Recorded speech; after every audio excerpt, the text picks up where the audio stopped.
હવે એના પછીનો સ્ટેજ પુષ્ટિ મર્યાદા. પુષ્ટિ મર્યાદા એટલે પુષ્ટિ તો છે જ બ્રહ્મ સંબંધ દ્વારા, પણ મર્યાદા ઘૂસેલી છે. હવે એ શું? તો ઠાકુરજીની સેવામાં તો એને આનંદ આવે, ના આવે એવું નથી, પણ જો મર્યાદા કંઈક શંખ વાગે ને ઝાલર ઘંટા શંખ, પછી પૂજા જેવું કંઈ હોય. અમારે જોધપુરમાં એવા ઘણા વૈષ્ણવ, આપણે પૂછીએ કે ભાઈ कि मैं बहुत बड़ा वैष्णव, हाँ सा मैं आपने बता देवा. तो भाई किकर बड़ा वैष्णव कि आखा वर्ष में मैं कदे नहीं आवा, पर जितना जितना बड़ा उत्सव है, पंचामृत हुए, घंटा टकोरा शंख बजे, बहुत आनंद आवे, बहुत आनंद आवे. अब शंख भी नहीं बजाओ, टकोरी नहीं बजाओ, घंटा नहीं बजाओ, कुछ यज्ञ नहीं करो, वो केड़ो जीवन सा? माने नहीं जमे ये सब जीवन. अब मारा घरे हूँ बैठा बैठा एक रूम में सेवा કર્યો કરે, સેવા કર્યો કરે. माने तो जरा तामझाम हो तो मजा आवे, बाकी नहीं आवे सा. એટલે દાદાજી આજ્ઞા કરતા, ઓ પુષ્ટિ મર્યાદા વૈષ્ણવ હોય, એને મર્યાદામાં ઇન્ટરેસ્ટ જ્યાદા વધારે. ઠીક. એના પછીનો સ્ટેજ એ પુષ્ટિ પ્રવાહ. એ કે આપણને પુષ્ટિ માર્ગમાં બહુ ગમે, પણ ઠાકુરજી થોડુંક આપણું ધ્યાન રાખે ને બધું ધંધોને બરાબર ચાલતો રહીએ ને તો આપણે રોજ આવીએ હવેલી, એમાં શું વાંધો છે? એવા હું તમે ઢગલા મોઢે બોલો પુષ્ટિ પ્રવાહ વૈષ્ણવનો ગણ્યા ગણાય નહીં ને વીણ્યા વીણાય નહીં, એટલા પુષ્ટિ પ્રવાહ વૈષ્ણવ હમણાં આપણા પુષ્ટિ માર્ગમાં વિદ્યમાન છે. જેને પૂછો કે ભાઈ તું કેમ ઠાકુરજીથી જોડાયેલો છો, કે ભાઈ અમે જ્યારથી દેવ દર્શન ચાલુ કર્યા, દેવ દર્શન એટલે હવેલીમાં એને દેવ દર્શન કહે. એ કે આપણે ધંધો બધું સારું ચાલે, બધું સારાવાનું છે, રૂપિયા ખૂબ આવે છે. જો આપણે પ્રભુને ભજીએ ને કાંઈ સામે કાંઈ મળે નહીં તો મતલબ શું? ખાલી મહેનત કરવી. બસ આ વિચારધારાવાળા જે બ્રહ્મ સંબંધી વૈષ્ણવ હોય ને એ બધા શું કહેવાય? પુષ્ટિ પ્રવાહ. એટલે આપણામાં આખી કેટેગરી છે.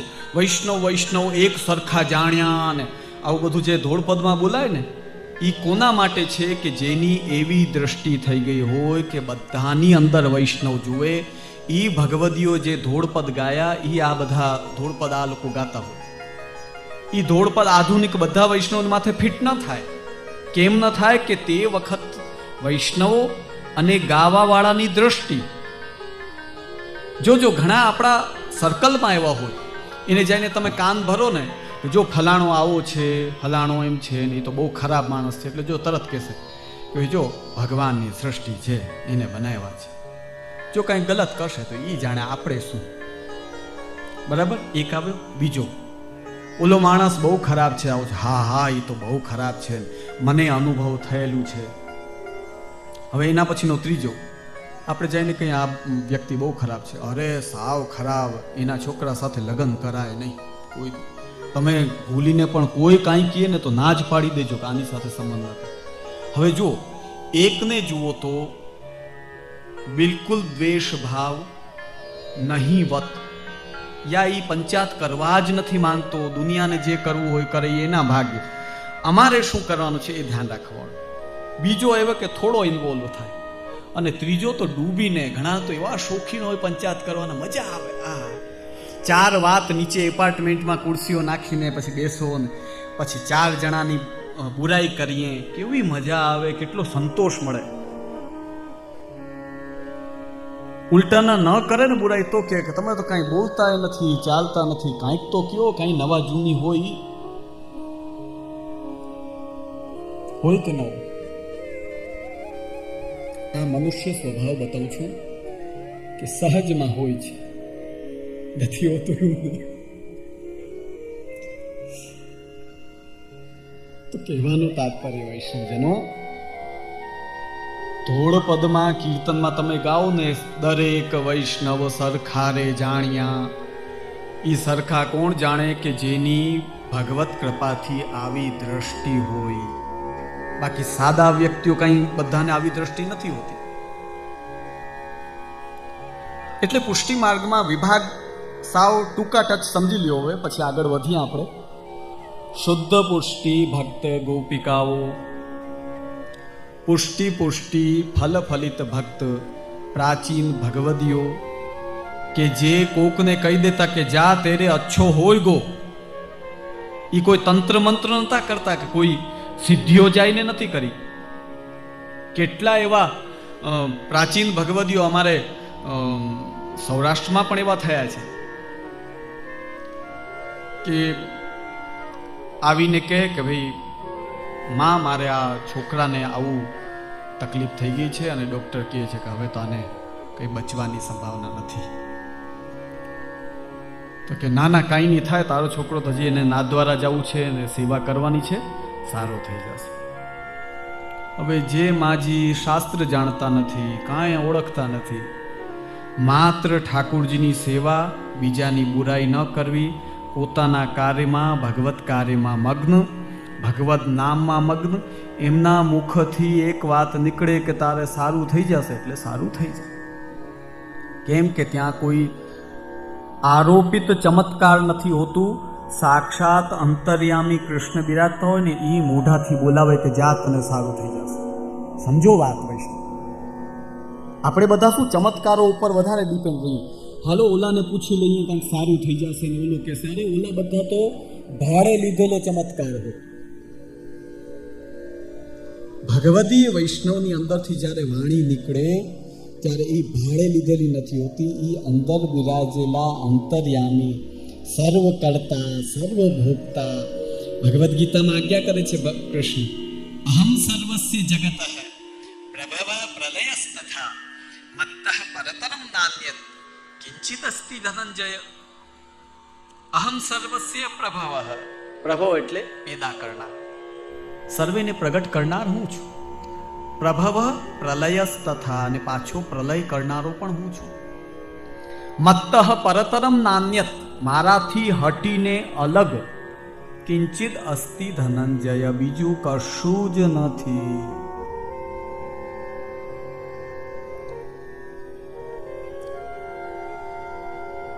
તો જ્યારે આવા ભગવતીના મુખથી વાણી નીકળે એ કોઈ આર્ટિફિશિયલ વાણી નથી હોતી. એ અંદરથી કૃષ્ણ કેવડાવે એમને. આચાર્ય શ્રી મહાપ્રભુજી બોલાવે. એક 252 વૈષ્ણવની વાર્તામાં એક પ્રસંગ આવે છે કે એક માજી અને એનો એક પૌત્ર,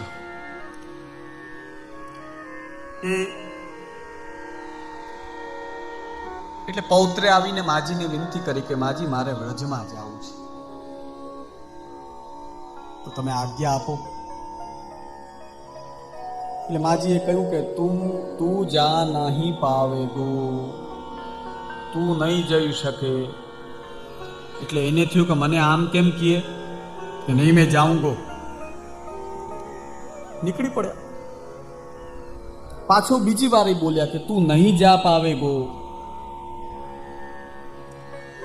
તો કે ભાઈ આ માજીને તો હવે બૂઢા થયા ને, આપણે જવાન છોકરાઓ એમ જ માને, વડીલો કંઈક બે ચાર વાત કહે ને એટલે કે હવે બાપુજી ને બા બૂઢા બહુ થઈ ગયા એટલે બોલતા રહીએ, આપણે ધ્યાન નથી દેવાનું થતું. એમ ન કરાય, વડીલોના ઉપર ધ્યાન દેવાનું. આપણે જે કાંઈ છીએ એના પાયામાં એ વડીલો, એમની મહેનત અને એનો પૈસો લાગેલો હોય છે. એટલે સાવ ઉલારીઓ કોઈ દી નહીં કરવાનું. વડીલો તો બિચારા ક્યારેક ક્યારેક થોડો થોડો કરો તો વાંધો નહીં, પણ બહુ સાવ ઉલારીઓ નહીં કરવાનું. તો કે હું તો જઈશ. એટલે એ તો નીકળ્યો. 2 મુકામ સંઘ સાથે ગયો. 2 મુકામ ગયા ને ત્યાં કોઈ વ્યક્તિ સાથે એનો ઝઘડો થયો. એટલે ત્યાંનો હાકીમ હતો, એના સૈનિક આવીને એને લઈને જેલમાં પૂર્યો. સંઘવાળા જેલમાં મળવા ગયા, જો ભાઈ તું જેલમાં છો ને હવે અમારે જવું જરૂર છે, અમે ક્યાં સુધી બેઠા રહીશું. સંઘ ગયો, ગોકુલ મથુરા કરીને પાછો આવ્યો. પાછો આવીને પછી સંઘમાં અમુક જણા યાદ દેવડાવ કરે ઓલો આપણો એક સાથીદાર અહીંયા બેઠો છે એને છોડો. એટલે જઈને રિક્વેસ્ટ કરી કે ભાઈ જો 1 મહિના અમે જઈ આવ્યા, 1 મહિના તમે જેલમાં રાખ્યો, હવે તો છોડી દો આને. એટલે પછી એને છોડ્યો, પાછો ઘરે આવ્યો. ઘરે આવ્યો એટલે કે બા હું જઈ આવ્યો. એટલે તરત બોલ્યા તું નાય ગયો. એક જ વાત કે તમને કેમ ખબર કે હું નથી ગયો? કે નહીં તું નથી ગયો, મને ખબર છે. એટલે પછી પગે પડી ગયો કે આપ સાચા છો, હું નીકળ્યો તો હતો પણ પહોંચ્યો નથી ત્યાં. હવે આ શક્તિ ક્યાંથી આવી? શું એ કોઈ જાદુ ટોના કરતા હતા કે જોતા હતા? કંઈ નતા જોતા, પણ અંદર બિરાજેલા કૃષ્ણ, અંતર્યામી કૃષ્ણ જ્યારે આપણા સાથે આત્મસાત થઈ જાય ત્યારે કોઈએ પ્રેરણા ન કરવી પડે. ભગવદીના મુખથી કોઈનું સારું અથવા તો કોઈને ખતરો હોય તો બધું એના મુખથી નીકળી જાય. અરે એસો મતી કરો, તુમારો હિત નહીં, તરત રોકે. તો જ્યારે કૃષ્ણ આપણા હૃદયમાં બિરાજીને પ્રેરણા કરવા લાગે ત્યારે પછી કશું બાકી રહેતું નથી.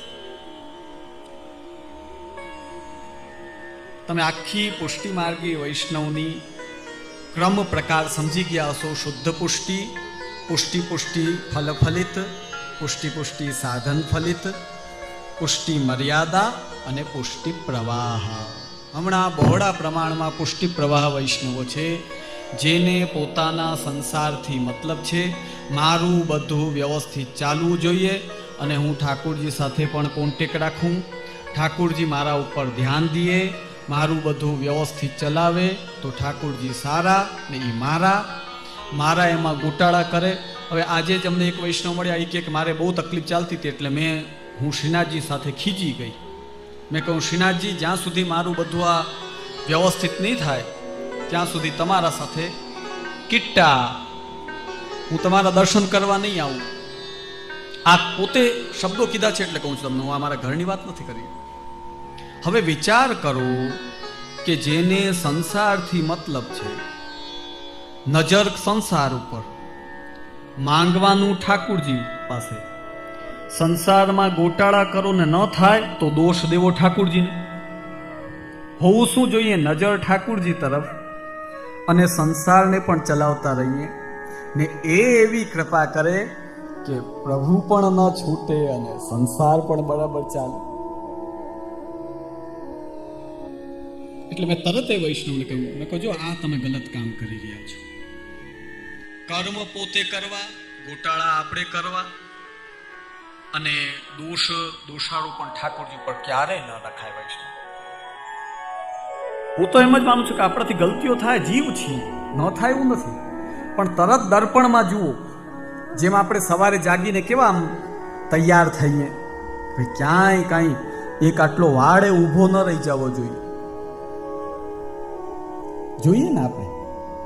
એમ આપણે તરત જ્યારે આપણા જીવનમાં કોઈ પણ તકલીફ આવે તો તરત દર્પણ સામે રાખો કે મેં આ મારા ઉંમરકાલમાં સત્કર્મો કેટલા કર્યા, ભગવાનનું નામ કેટલું લીધું, ખરાબ કેટલું કર્યું કોઈનું, કોઈને કષ્ટ કેટલો પહોંચાડ્યો, પોલિટિક્સ કેટલી કરી. જો સ્પષ્ટ કહું છું, હું છે ને લાગ લપેટવાળા પ્રવચન નથી કરતો, જે હોય સાફ કહીએ. સમાજમાં જે ચાલી રહ્યું છે એને જ કહ્યું, અને એ ગલતી મારામાં હોય તો મારે સુધારવી જોઈએ, તમારામાં હોય તો તમારે સુધારવી જોઈએ. વાત ખતમ.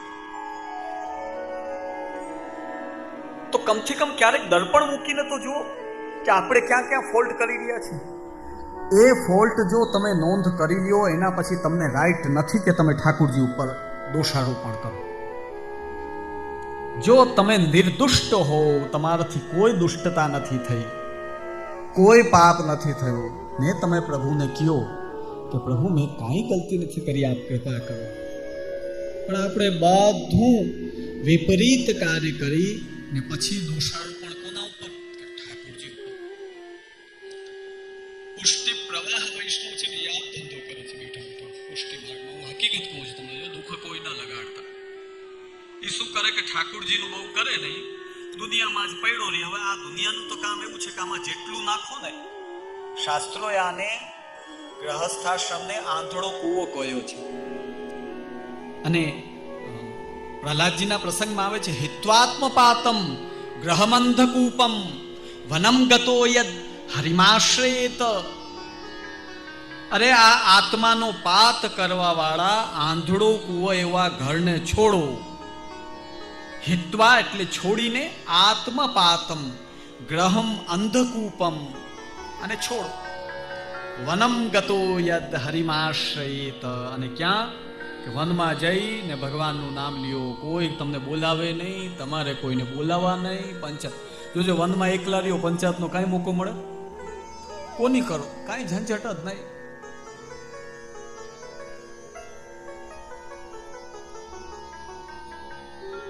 પ્રિયજનો, કથનનો તાત્પર્ય,